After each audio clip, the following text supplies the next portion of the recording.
Da confissão trabalha um tema, e hoje é o tema da providência. Vou passar aqui o microfone para o Boanerges.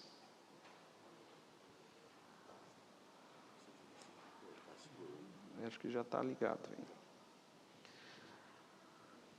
Queridos irmãos, vamos abrir a palavra de Deus em Romanos, capítulo de número 11.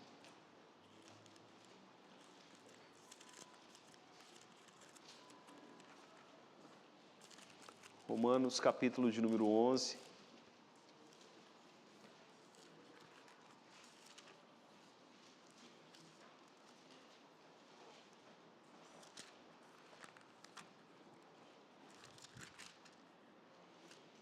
A partir do verso de número 33.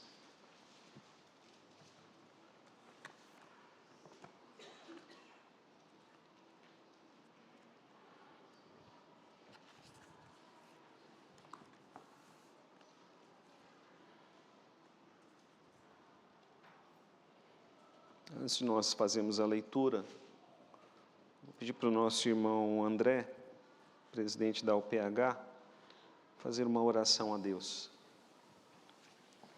pedindo a Deus pela nossa lição de hoje. Querido Deus Pai, Criador dos céus, da terra e do mar, de tudo que neles há, glória a vós, Senhor, eternamente, pelos séculos dos séculos. Grande Deus e Pai, obrigado pela vida, obrigado, meu Deus, por mais um dia de vida. Obrigado por nos trazer até aqui, Senhor, para aprender mais da Tua palavra. Sim, Pai. Grande Deus e Pai, instrui-nos no dia de hoje, Senhor, seja luz em nossos caminhos, em nossas vidas, Senhor Deus. Protege-nos também contra todos os males, Senhor. Dê-nos força, Senhor, nessa caminhada, para que possamos conhecer cada dia mais a Tua vontade através da Tua palavra, Senhor Deus. Obrigado por todas as bênçãos que tem nos dado. Assim oramos em nome do Seu Filho amado, Jesus Cristo. Amém. Amém. Meus irmãos, antes de nós iniciarmos aí nossa leitura, eu quero só lembrar aos irmãos algumas coisas que nós já vimos na nossa aula de escola dominical nesse tema, né, da confissão de fé de Westminster. Lembrando que a confissão de fé, ela trabalha temas mais fáceis e temas mais difíceis. Todos esses temas, eles são claros nas Escrituras, só que alguns deles nós temos que, vamos dizer assim, refletir mais, é mais difícil, vamos dizer assim, de compreendermos. O tema de hoje é um tema difícil, embora seja uma palavra muito conhecida, a palavra da providência, é um tema difícil. Primeiro tema que nós estudamos, nós estamos no capítulo de número 5, só lembrando que o primeiro foi a respeito das Sagradas Escrituras, sobre a palavra de Deus. Então Deus, Ele se revela a nós pelas Escrituras. Basicamente isso que nós vimos no primeiro estudo, né? Deus se revela através da natureza, pela natureza nós conhecemos a Deus, mas olhando para as obras da criação e da natureza, até da providência de Deus, somente isso nós não conseguimos chegar ao caminho da salvação. Nós precisamos das Escrituras para conhecermos o caminho da salvação e precisamos das Escrituras para conhecermos todo o caminho, tudo aquilo que Deus exige de nós para que possamos servi-lo e agradá-lo. Capítulo 2, nós vimos a respeito da Trindade. O nosso Deus, Ele é um Deus trino, há um só Deus, mas esse Deus, Ele é trino, Ele subsiste em 3 pessoas. Então, é Deus Pai, Deus Filho e Deus Espírito Santo. Amém, igreja? O nosso batismo, como nós vimos domingo passado, ele é em nome do Pai, do Filho e do Espírito Santo. Os 3 são um só Deus. Acho que a doutrina da Trindade é a doutrina mais difícil da gente compreender. Esse Deus que é trino, ele é igual em essência e em poder. Então o Pai não é mais poderoso do que o Filho ou o Espírito Santo. Os 3 são um só Deus. Mas na economia da Trindade, o Filho se submete ao Pai e o Espírito se submete ao Pai e ao Filho, mas eles são iguais, né, em substância e em poder, é um só Deus. No capítulo 3, nós vimos sobre o decreto de Deus. Então, Deus, ele tem o seu decreto, que é o decreto eterno de Deus. Então, todas as coisas que acontecem, desde o começo da história até o final da história, nós não sabemos ainda exatamente em que período da história nós estamos, né? Mas eu acredito que nós já estamos bem perto do fim. Tudo acontece de acordo com a vontade soberana de Deus, de acordo com o seu decreto. A história não é ao acaso, porque se a história fosse ao acaso, então Deus não poderia dar garantias de que Ele pode cumprir as suas promessas. No capítulo 4 nós vimos sobre a criação. Deus, ele é o Criador de todas as coisas, e por ser o Criador, ele tem o domínio sobre toda a sua criação. Lógico que eu estou falando aqui, bem resumidamente, né, alguns pontos que nós já vimos. Então hoje nós vamos falar sobre a providência de Deus. Vamos ler o primeiro texto ali, Romanos capítulo 11, do verso 33 até o verso 36. Acredito que esse texto vai nos ajudar um pouco. Romanos capítulo 11, do verso 33 a 36. Ó profundidade da riqueza, tanto da sabedoria como do conhecimento de Deus! Quão insondáveis são os seus juízos e quão inescrutáveis os seus caminhos!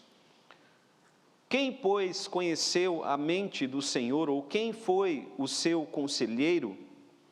Ou quem primeiro deu a ele para que lhe venha a ser restituído? Porque dele, e por meio dele, e para ele são todas as coisas. A ele, pois, a glória eternamente. Amém. Então o apóstolo Paulo, ele nos mostra aqui,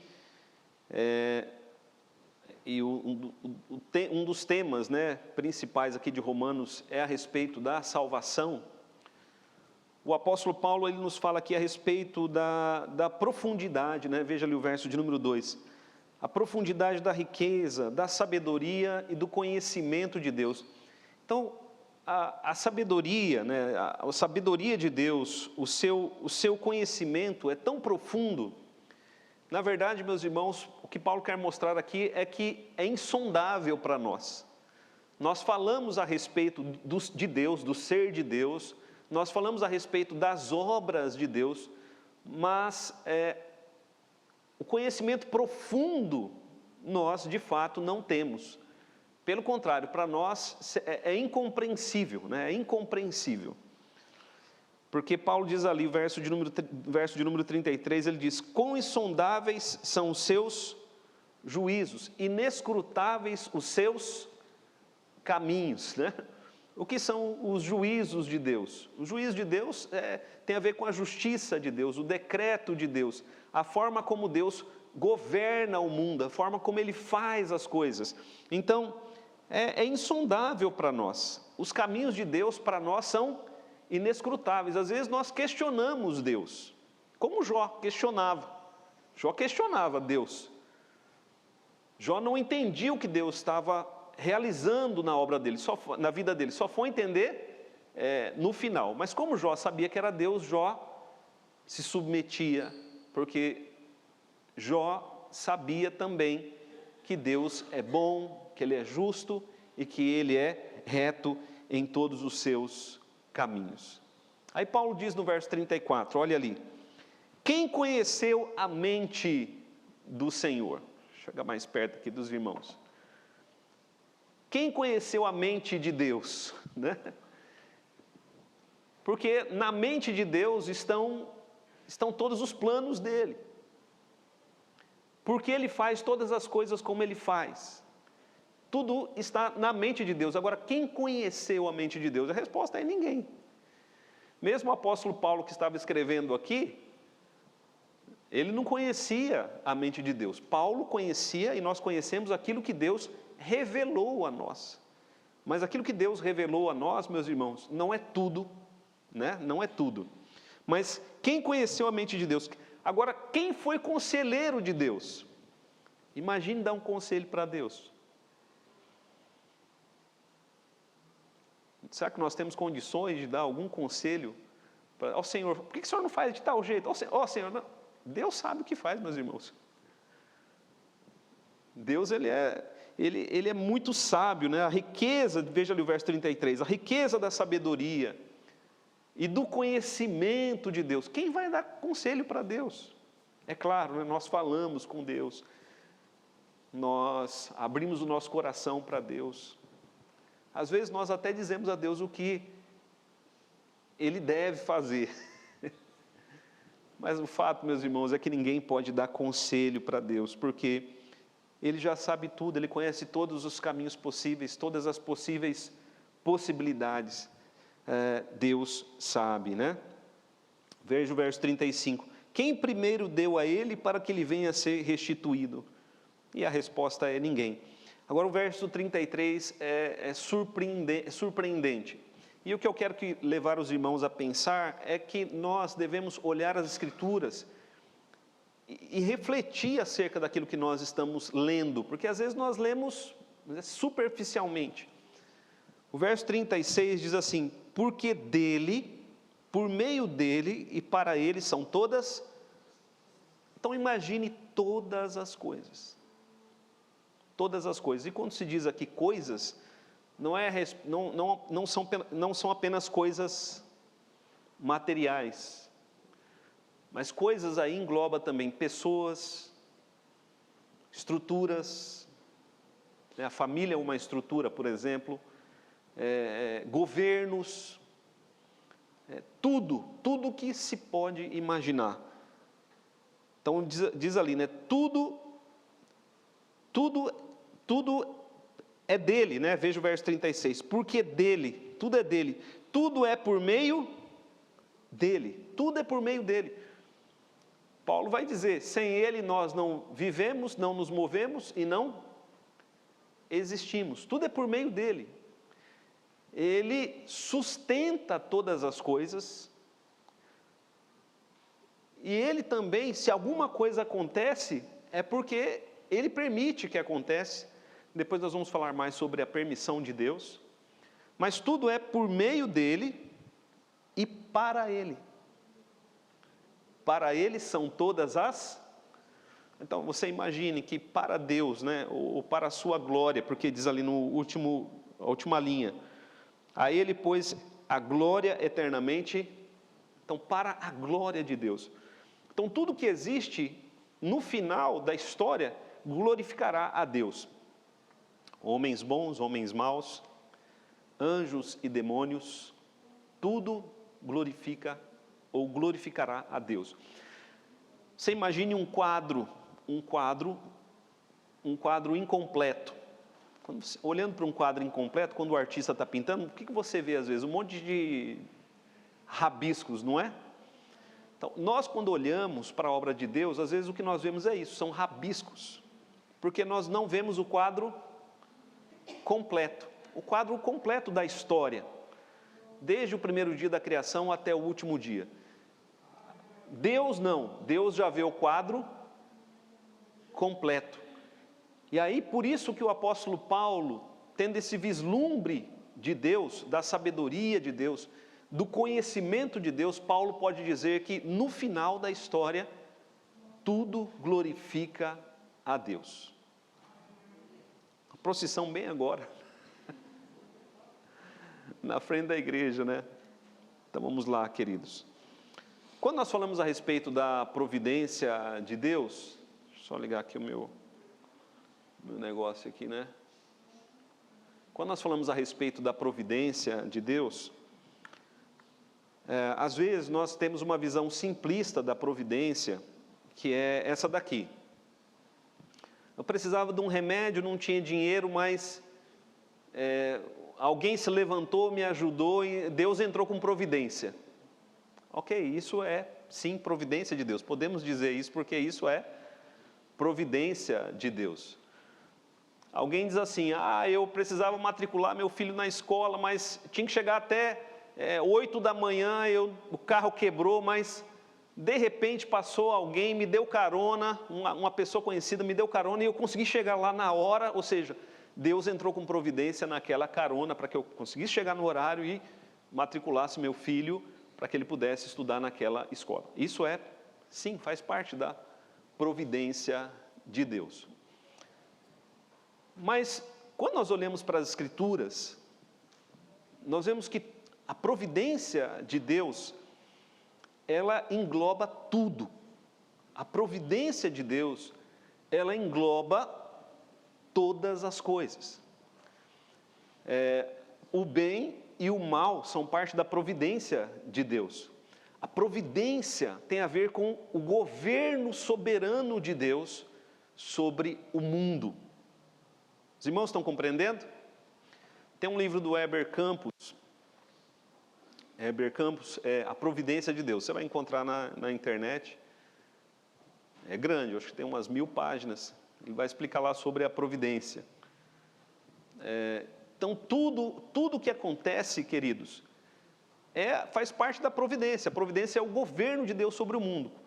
Quando diz lá que nenhum pardal cai, né? Os pardais estão voando, nenhum pardal vai cair fora da providência de Deus. Quando Jesus diz aos seus discípulos, até os cabelos todos da sua cabeça estão contados. Até isso faz parte da providência de Deus, porque o governo de Deus sobre o mundo é a providência dele. Então imagine só que Deus, ele está conduzindo a história. Ele está conduzindo a história para um grande final e para a glorificação dele. Como Deus vai conduzir a história sem a soberania dele, sem a sua providência? Os irmãos estão compreendendo? Então eu queria que você tivesse essa visão global da providência de Deus. O diabo não pode mascarar a providência? Não. O diabo não pode mascarar a providência, né? Porque até o diabo faz parte da providência de Deus. Porque nós não lemos lá, todas as coisas, tudo é dele, por meio dele e para... O diabo também é uma coisa. Colossenses vai dizer que Cristo, ele depois da sua ressurreição, Cristo ele se torna o cabeça, até dos demônios. Eu queria só dizer o seguinte, ele está num lugar, aí vem uma pessoa, chama a gente, foi num lugar, entendeu? Entendi. Para se prostituir, vamos supor. Entendi. Esse aí? Não, aí o pecado, nós vamos falar sobre a providência de Deus e o pecado. Mas nós, como cristãos, nós temos que rejeitar o pecado. Deus, ele detesta, né? Ele odeia o pecado. Embora o pecado também faça parte, vamos dizer assim, Deus é soberano até sobre isso, até sobre o pecado. Vamos lá. Como eu disse aqui no começo, eu quero que os irmãos tenham isso em mente. Há coisas que são difíceis até de explicar. Porque tudo está na providência de Deus, mas algumas coisas são difíceis para nós entendermos. Os caminhos de Deus é difícil para nós compreendermos. Deus, ele é Deus. Deus, de uma certa forma, nós só podemos falar de Deus aquilo que foi revelado. Aquilo que não foi revelado, da pessoa de Deus, do ser de Deus, dos caminhos de Deus, mostram que Deus, ele é incompreensível para nós. Ao mesmo tempo que ele é compreensível, ele é incompreensível. Ele é compreensível naquilo que foi revelado. Naquilo que não foi revelado, ele é incompreensível. A providência, meus irmãos, veja aí comigo, pela sua muito sábia providência, segundo a sua infalível presciência, e o livre e imutável conselho da sua própria vontade. Deus, o grande Criador de todas as coisas, para louvor da glória da sua sabedoria, poder, bondade e misericórdia, sustenta, dirige, dispõe e governa todas as suas criaturas, todas as suas ações e todas as coisas, desde a maior até a menor. Então, Deus, meus irmãos, Ele é sábio, né? Primeiramente isso, Deus, Ele é sábio. Deus, Ele tem a sua presciência, né? Ele sabe todas as coisas que vão acontecer e tudo que poderia acontecer. Vamos dizer assim, todos os caminhos possíveis, Deus conhece. Agora, diante de tudo que acontece no mundo, Deus, Ele tem a sua própria vontade. O que Ele quer dizer aqui, o que os teólogos de Westminster querem mostrar é que tudo que acontece, acontece porque é vontade de Deus. Eu tinha um professor no mestrado que ele dizia o seguinte, o Weber Júnior, né? Ele dizia, no final das contas, sempre é a vontade de Deus, porque tudo que acontece é a vontade de Deus. Ele é o grande Criador, então Ele tem domínio sobre a sua criação, nós já vimos isso, né, no estudo. Agora, tudo o que Ele faz para o louvor da sua glória, segundo a sua sabedoria. Sempre lembrando que Deus, Ele é poderoso, justo, bondoso e misericordioso. Deus, Ele sustenta toda a sua criação, toda a sua obra. Amém, igreja? Então imagine, né, que nada que acontece, o mundo não se sustenta por si só. Deus sustenta o mundo. Deus sustenta as nossas vidas, muito mais. Deus dirige o mundo, Deus está dirigindo a história. Ele está governando. Deus governa todas as coisas. Deus governa todas as criaturas. Até mesmo as ações delas, desde a maior até a menor. Como Deus faz isso? Se nós temos livre agência, né? Livre arbítrio, nós somos livres. Como Deus faz isso? Para ser sincero, meus irmãos, é difícil dizer como Deus faz, mas Ele faz, porque Ele é soberano. E Ele consegue governar todas as coisas, mesmo nos concedendo livre agência, né? Ou livre arbítrio. Então, a providência de Deus abrange tudo. É o governo de Deus sobre tudo. E não simples manutenção ou intenção. Deus governa tudo. Vamos ver alguns textos bíblicos. Hebreus capítulo 1.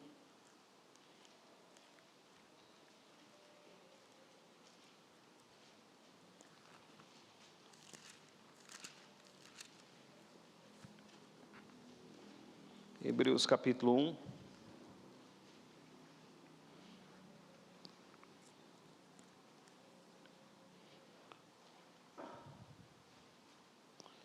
Vamos ler a partir do versículo 1.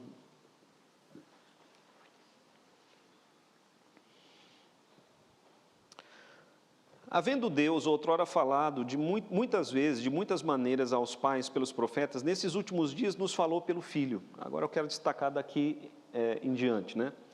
O Filho. Então, o Filho aqui é Jesus, ok, meus irmãos? A quem constituiu o Filho, né? Jesus, foi constituído o quê? Herdeiro de todas as coisas, pelo qual também fez o universo. Jesus, Ele é o resplendor da glória de Deus, a expressão exata do seu ser. O que Jesus faz? Sustenta todas as coisas pela palavra do seu poder. Depois de ter feito a purificação dos pecados, assentou-se à direita da majestade nas alturas. Então, meus irmãos, quando Jesus disse lá em Mateus, quando Ele diz, toda a autoridade me foi dada nos céus e na terra. Quando Jesus fala toda a autoridade, você imagina que é toda a autoridade. Quando nós vamos para o livro de Apocalipse, o livro de Apocalipse mostra que todas as coisas que acontecem porque Jesus vai concedendo autoridade vamos dizer assim, para os homens e até para os demônios. Ele vai concedendo autoridade para que ele vai regendo a história. Só você ler o Apocalipse, perceba lá. Aqui diz que Jesus, ele sustenta todas as coisas com a palavra do seu poder. O que significa isso? Que nada existe ou nada se mantém sem a ordem de Cristo, ou sem o seu mandato. Isso, meus irmãos, dá uma segurança enorme para a igreja. Porque se tudo está sob o poder de Cristo, sob a autoridade de Cristo, então nós estamos seguros. Estava vendo um filme esse final de semana sobre os cristãos que morreram no Coliseu Romano, especialmente na época de Nero, onde os cristãos eram colocados vivos nas arenas para lutarem com as feras. E o final era os cristãos serem mortos. Muitos cristãos foram mortos nas arenas, alguns foram queimados vivos, muitos como tochas vivas na cidade de Roma, depois que os cristãos foram acusados de terem incendiado a cidade por Nero. E qual era a visão dos cristãos? Deus é soberano. Quanto mais cristãos morriam, mais gente se convertia. Deus, ele é soberano. Se isso está acontecendo, vamos nos revoltar contra Deus? Porque imagine, né? Será que não era um motivo para se revoltar? Não, meus irmãos. Cristo tem o controle absoluto da história. Veja comigo Atos capítulo 17. Atos capítulo 17.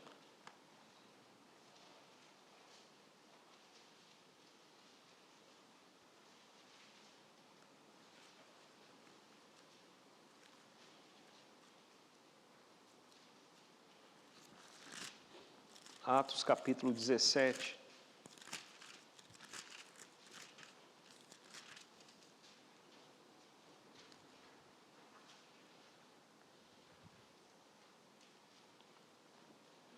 A partir do verso de número 24.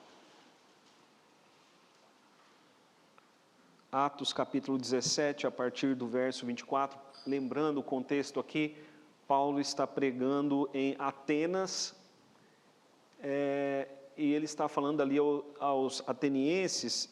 Os atenienses, eles tinham muitos deuses, e Paulo está num panteão, num lugar onde aqueles muitos deuses estavam ali presentes, falsos deuses.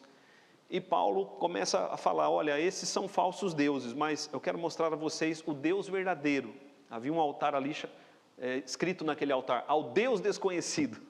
Porque eles tinham tantos deuses que eles tinham medo de esquecer algum Deus, que eles fizeram um altar ali ao Deus desconhecido. E Paulo diz, olha, esse Deus desconhecido é o Deus que eu conheço. Desconhecido para vocês, mas eu vou apresentá-los. Olha como Paulo apresenta Deus. Vou apresentá-lo, né? Verso 24. O Deus que fez o mundo... Os irmãos estão aí comigo? O Deus que fez o mundo e tudo que nele existe, sendo o Senhor do céu e da terra, não habita em santuários feitos por mãos humanas, nem é servido por mãos humanas, como se de alguma coisa precisasse, pois Ele mesmo é quem a todos, dá vida, respiração e tudo. Então, quando ele diz aqui a todos, nós não podemos excluir ninguém. Verso 26, de um só fez a raça humana para habitar toda a face da terra. Olha o que Deus fez. Havendo fixado os tempos previamente estabelecidos e os limites da sua habitação. Meus irmãos, olha aqui o que Paulo está dizendo, a história, as fases da história. Quem determinou? Deus. Deus determina a história. Os acontecimentos da história, é o que Paulo está dizendo aqui, ele fixou os tempos previamente estabelecidos, limitou, fez também os limites da habitação do homem, para buscarem a Deus, se porventura tateando possam achar, bem que não está longe de nós. Verso 28, pois nele vivemos e nos movemos e existimos, como alguns dos vossos poetas têm dito, porque dele também somos geração. Paulo não está falando aqui só dos crentes, Paulo está falando de todos os homens. Todos são obra de Deus, todos são geração de Deus, a todos Deus dá vida, respiração e tudo mais. Essa é a soberania de Deus. Então, meus irmãos, quando nós olhamos para as Escrituras, nós não temos tempo para ver tudo, mas a Bíblia vai mostrar claramente que Deus, Ele governa, a providência de Deus está sobre as nações, Ele é o rei sobre todas as nações. Paulo, quando fala em Romanos, né, e também em outros textos, ele diz que nós devemos orar pelas autoridades. Por quê? Porque toda autoridade foi instituída. Agora, quem eram as autoridades na época de Paulo? Os imperadores mais cruéis do mundo, que o mundo já conheceu. E Paulo diz, eles foram colocados lá por Deus. Aí você vai pensar, como pode ser isso? Deus é que está governando o mundo. Você vai dar conselho para Deus? Ele é sábio. Amém, queridos? A igreja faz parte desse mundo. Nós veremos que há um cuidado especial de Deus para com o seu povo.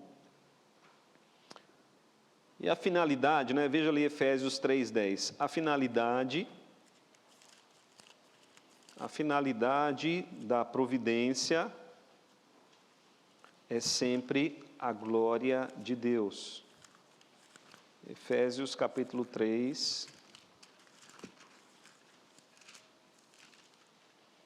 versículo 10.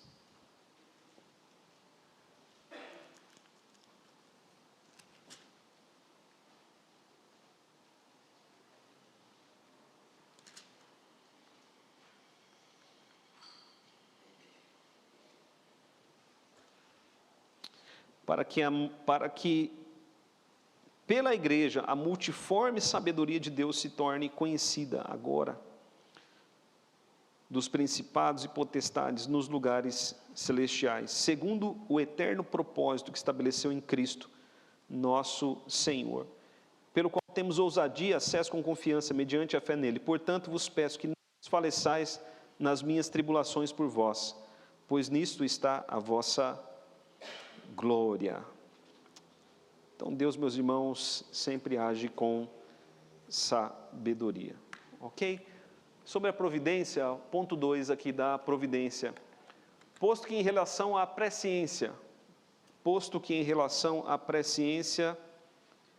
e ao decreto de Deus, que é a causa primária, todas as coisas acontecem imutável e infalivelmente, contudo, pela mesma providência, Deus ordena que elas sucedam conforme a natureza das causas secundárias, livres, necessárias ou contingentemente. Isso aqui é uma coisa que eu tenho que explicar, não é uma fala muito fácil, né, de compreender,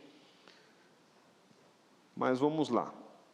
Existe, meus irmãos, causa primária e causa secundária, né? Causa primária e causa secundária, é isso que esse ponto ele trabalha. Causa primária, por que as coisas, a causa primária por que as coisas acontecem, ou a razão que move, o que move todas as coisas, isso é a causa primária. A causa secundária é vamos dizer assim, a segunda causa das coisas acontecerem. Então a Bíblia vai mostrar que a causa primária de todas as coisas é o próprio Deus. Os irmãos estão compreendendo? Então a causa primária de tudo que há é o próprio Deus. Porque Ele é Deus, Ele é soberano, então Ele tem que ser a causa primária. E de uma maneira simples, nós dizemos isso. Porque quando alguma coisa boa acontece, nós dizemos o quê? Graças a Deus, né? Não é assim que falamos? Então você atribui a Deus a causa primária, graças a Deus. Quando alguém morre, a gente fala o quê? Deus levou. foi a vontade de Deus. Deus foi a causa primária. De uma maneira simples, nós entendemos assim. Nós atribuímos a Deus. E biblicamente falando também é assim. Deus, ele é a causa primária. A causa secundária são os meios que Deus usa. Então, por exemplo, na evangelização, quem salva é Deus. Qual é a causa secundária? A igreja e o evangelho. Deus usa a igreja para pregar o evangelho. Deus poderia fazer isso diretamente? Poderia. Mas ele usa causas secundárias, que é a igreja. Vou usar outro exemplo. O sol brilha, não brilha? Quem é a causa primária? Deus. Nós já vimos, ele sustenta todas as coisas. Cristo sustenta todas as coisas pela palavra do seu poder. Então a gente ora como? Obrigado, Deus, por este sol que brilha. Não é assim? Nós não fazemos essa oração?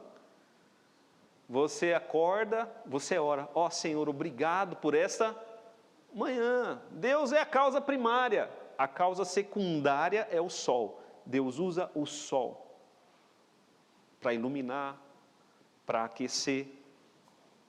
Ok, meus irmãos? Vamos lá.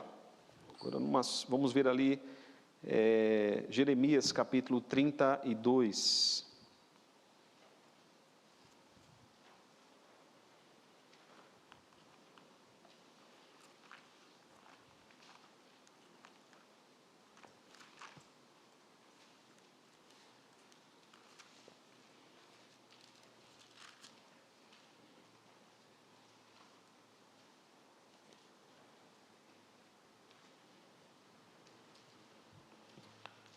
Verso 19.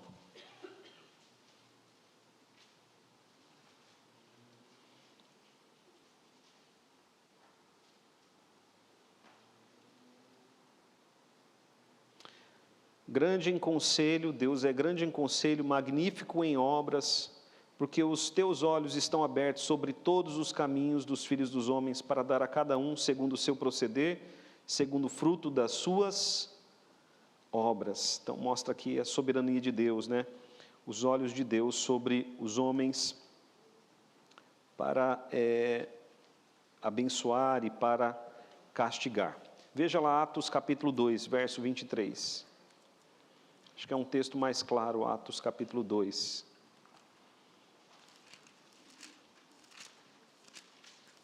Atos capítulo 2, vamos ler a partir do verso 22.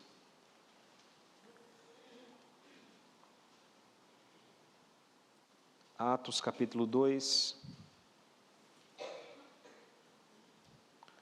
verso 22. Eu vou usar esse exemplo aqui, meus irmãos, mas nós temos assim muitos exemplos na Bíblia como esse, tá? Depois eu vou só citar alguns. Pedro aqui, Atos capítulo 2, Pedro, ele está... É o primeiro sermão de Pedro depois da ressurreição de Jesus. Como fruto desse sermão, 3.000 pessoas vão se converter e vai nascer a igreja, a primeira igreja. A primeira igreja, ela surge com esta pregação aqui de Pedro, em Jerusalém. Então vamos lá, verso 22. Varões israelitas, atendei a estas palavras. Jesus, o Nazareno, varão aprovado por Deus, diante de vós, com milagres, prodígios e sinais, os quais o próprio Deus realizou por intermédio dele entre vós, como vós mesmos sabeis. Sendo este entregue pelo determinado desígnio e presciência de Deus. Vós o matastes crucificando-o por mãos de iníquos, ao qual, porém, Deus ressuscitou, rompendo os grilhões da morte, porquanto não era possível fosse ele retido por ela. Então Pedro vai mostrar aqui o seguinte, olha, Jesus ele foi crucificado, não foi? Foi. Por que Jesus foi crucificado? Qual é a causa primária da crucificação de Cristo? Deus. Deus já havia determinado que o Filho fosse crucificado. A causa primária da crucificação é o próprio Deus. Por quê? Deus, se a gente olhar para a história, Deus já havia dito lá em Gênesis, vou preparar o Salvador. A Bíblia, tudo vai mostrar o quê? A morte do cordeirinho ali, não vai? Apontando para Cristo. Cristo tinha que morrer na cruz. Por quê? Maldito todo aquele que for pendurado na cruz, que for pendurado no madeiro. Ele tinha que tomar sobre si as nossas maldições. Então a causa primária é Deus. Quando Pilatos vai entregar Jesus, o que Jesus disse para Pilatos?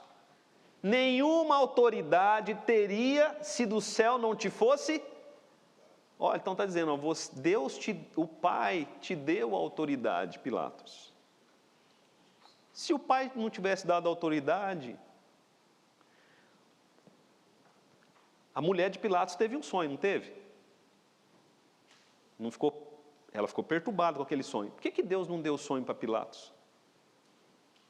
Se o próprio Pilatos talvez tivesse tido o sonho, Jesus não teria sido crucificado.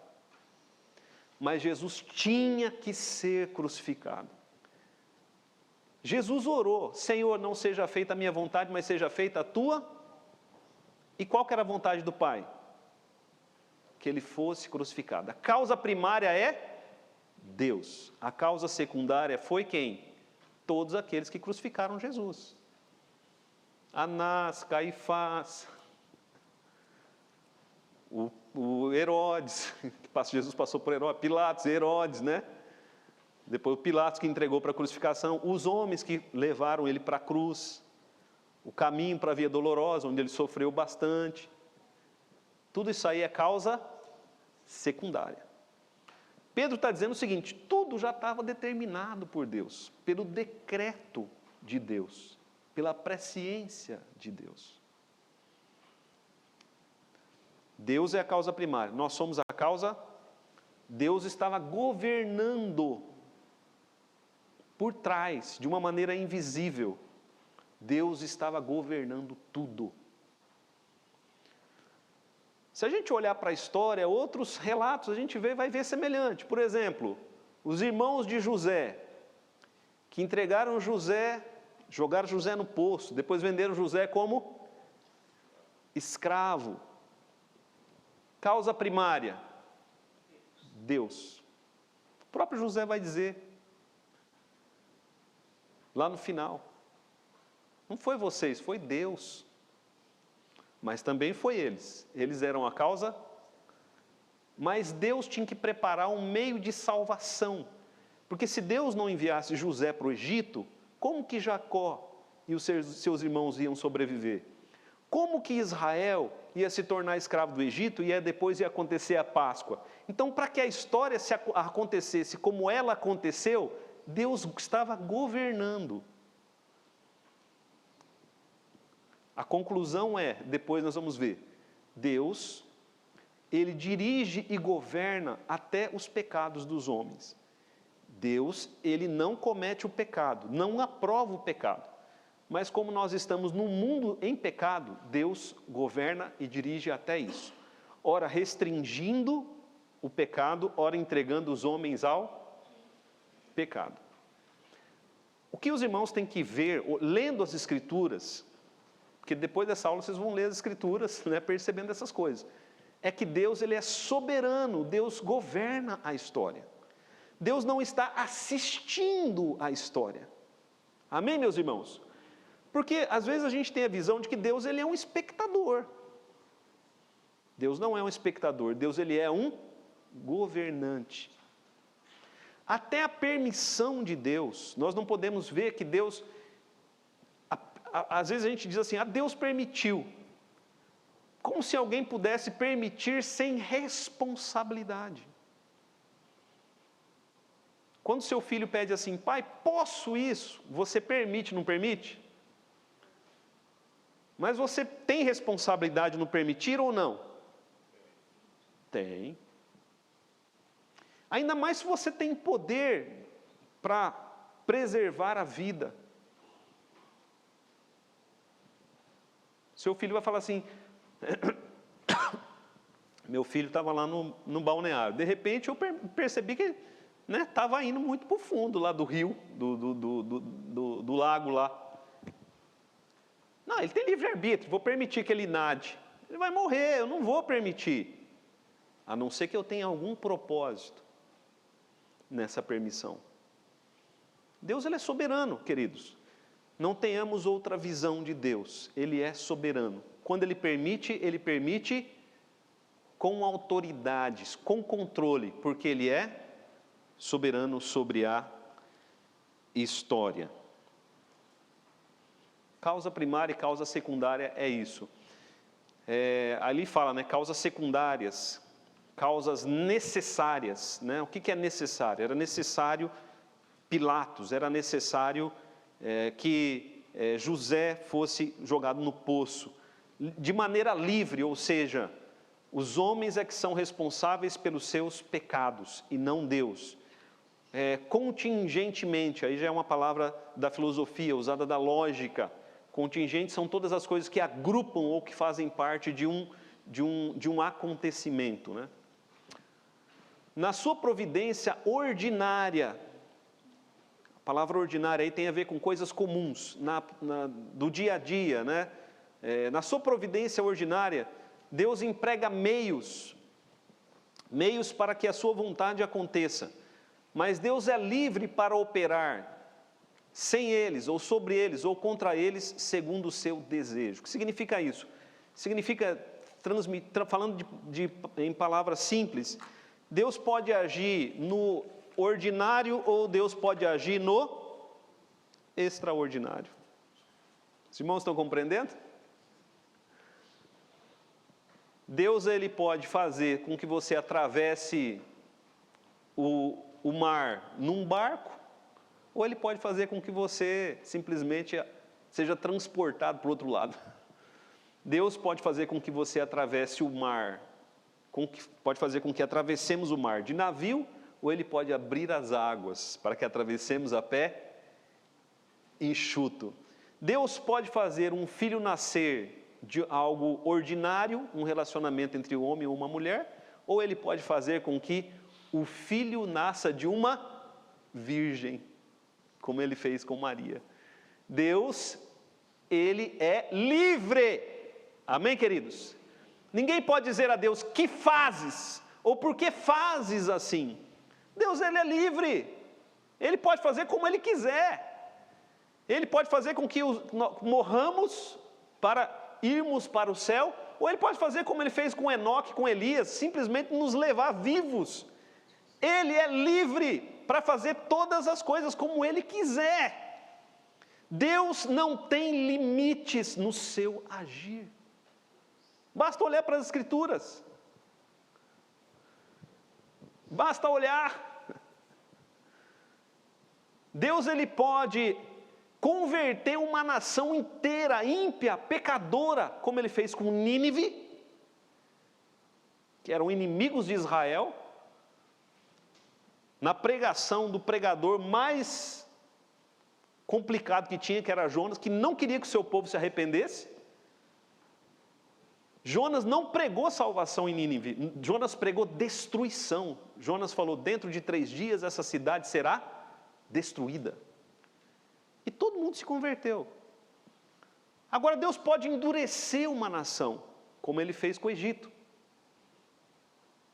Moisés, sim, fez grandes milagres, extraordinários. Mas quanto mais milagres ele fazia, o coração de Faraó mais se... Soberania de Deus.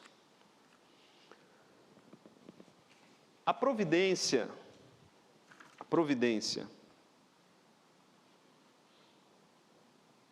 a onipotência, a onipotência de Deus, a sua sabedoria inescrutável e infinita bondade, de tal maneira se manifestam na sua providência, que esta se estende até a primeira queda e a todos os outros pecados dos anjos e dos homens, isso não por uma mera permissão, mas por uma permissão tal que, para os seus próprios desígnios, ou propósitos, sábia e poderosamente limita, regula e governa em uma múltipla dispensação, mas essa permissão é tal que a pecaminosidade dessas transgressões procede tão somente da criatura e não de Deus, que é santíssimo, justíssimo, e não pode ser o autor do pecado, nem pode aprová-lo. Então, de uma forma que nós não sabemos como Deus faz isso, ou por que Ele fez isso, mas a providência de Deus, ou o governo de Deus, sempre aconteceu. Eles lembram aqui a primeira queda. Por quê? Porque imagine só, Adão e Eva estavam ali no paraíso, e Deus havia dado uma ordem para eles. Podiam comer de tudo, menos da árvore do conhecimento do bem e do mal. Se comessem da árvore do bem e do mal, eles passariam a morrer, A ideia ali do texto é que eles passariam a morrer. Aí Deus, a providência de Deus estava ali também, no Éden? Sim. O governo de Deus estava ali no Éden? Sim. Então, Deus permitiu que Adão e Eva pecassem? Sim, Ele permitiu. Ele poderia não ter permitido? Poderia. Ele é Deus. Ele sabia que quem estava tentando Adão e Eva era muito sagaz, que era o próprio diabo. Mas Deus, Ele permitiu que Adão e Eva caíssem. Essa é a pergunta, meus irmãos, que se tem uma pergunta teológica que eu faço meu Deus, por que o Senhor permitiu a queda? Porque Deus poderia ter dado uma paulada na cabeça da serpente. Deus, Ele é onipresente, os irmãos concordam? Deus estava presente ali na tentação de Adão e Eva? Estava. Ou Ele não estava? Estava só a Eva ali, na hora de pegar a fruta? Eva e a serpente. Deus estava ali, meus irmãos. Deus, Ele é onipresente. Por que Deus permitiu? Nós nunca saberemos, pelo menos nessa vida. Mas uma coisa a gente sabe, Deus é santo, Deus é justo, Deus é bom, e Deus tem um propósito eterno. Aí nós confiamos naquilo que as Escrituras dizem sobre o ser de Deus, que Ele é bom. Mas Deus estava ali. Deus estava ali, permitindo por um propósito dEle, Deus estava ali, de certa forma, regulando e governando também aquele ato. Para que chegássemos hoje onde estamos e para que a história, para que Cristo viesse, para que a redenção acontecesse e para que entremos no novo céu e na nova terra por meio de Cristo Jesus. Alguém queria falar alguma coisa?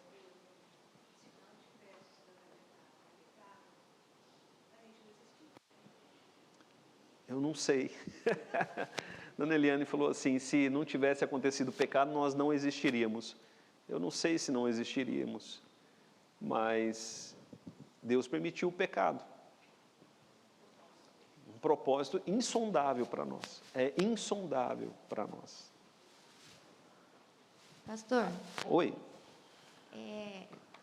Será que quando Ele teve o propósito da criação, Ele já previu essa queda?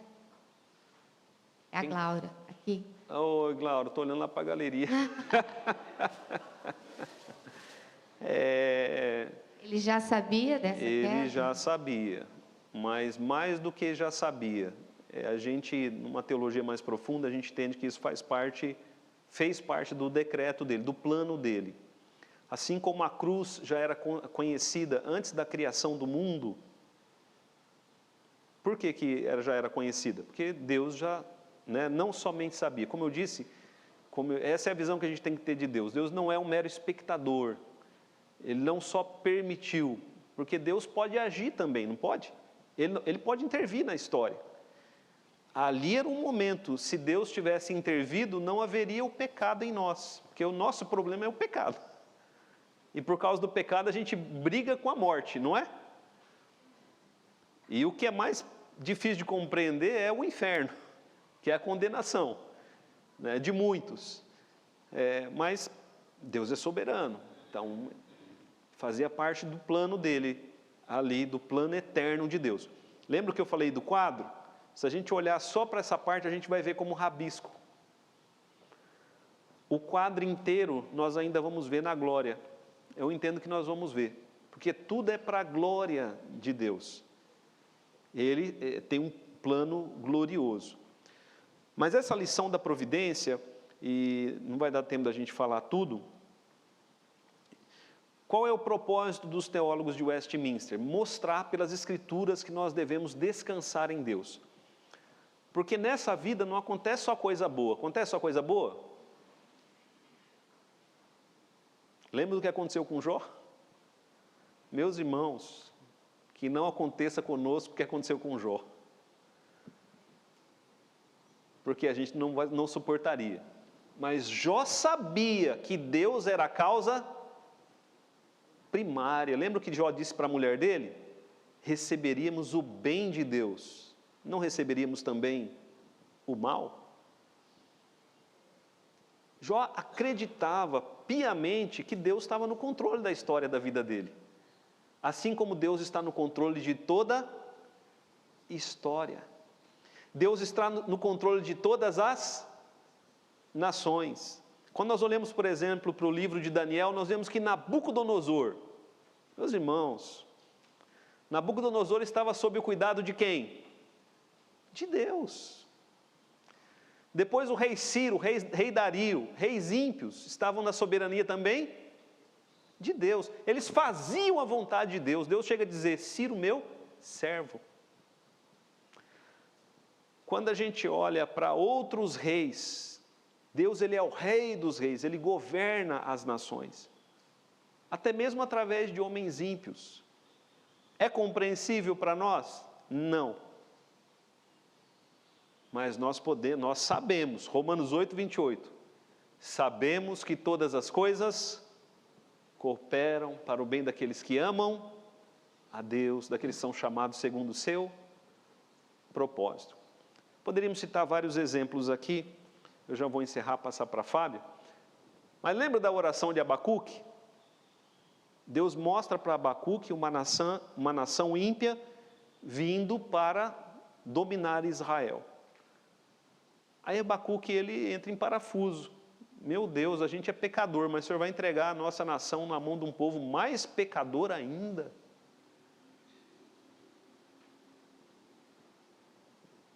O Senhor é soberano. Deus alivia? Deus diz assim para Abacuque, é isso que eu vou fazer, Abacuque, só confia. E eu resumindo em outras palavras é essa. E Abacuque ele é levado a fazer o quê? A louvar a Deus, pela sabedoria de Deus, pelo domínio e pelo governo de Deus sobre todas as coisas. Ele chega a dizer, ainda que a terra não floresça, né? Não haja alimento nos campos, nem gado nos currais. Ali é uma expressão de louvor a quê? A soberania de Deus sobre todas as coisas. Amém, queridos?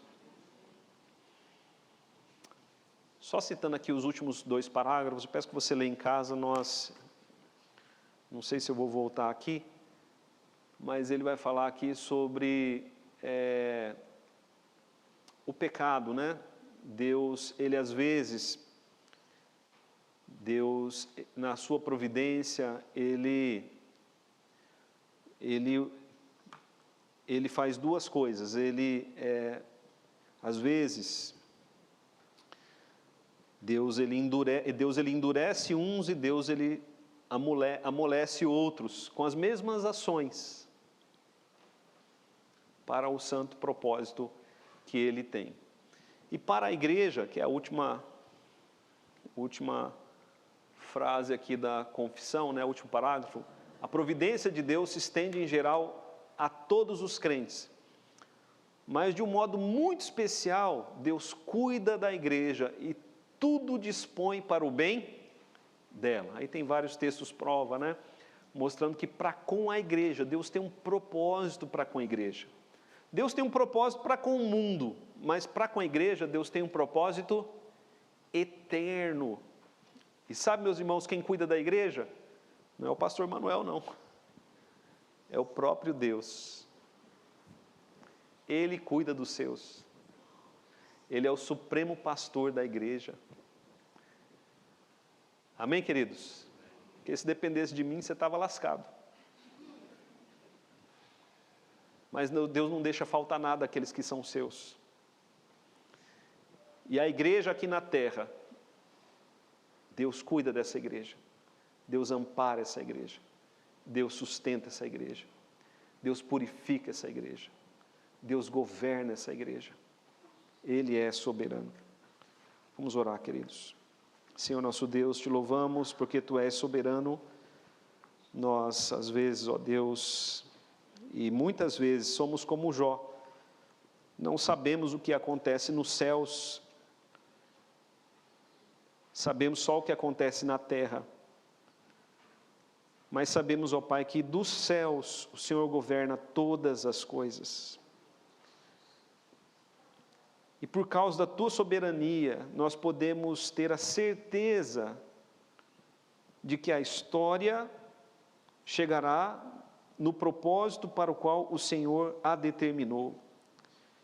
Nem os homens, nem os anjos podem atrapalhar os Teus planos. Agora, Pai, leva-nos a descansarmos em Ti, na Tua graça, na Tua misericórdia. E livra, Senhor, nossos ouvidos de atenderem à voz de Satanás, que por vezes sugere que o Senhor não é bom. Por que o Senhor está permitindo isso? Por que Deus permitiu isso? Satanás sussurra nos nossos ouvidos. Mas que nós possamos ouvir a voz do Espírito dizendo: Deus permitiu, Ele é soberano, confie no Senhor. Que a nossa confiança, Senhor, em Ti seja inabalável. Nós oramos em nome de Jesus. Amém.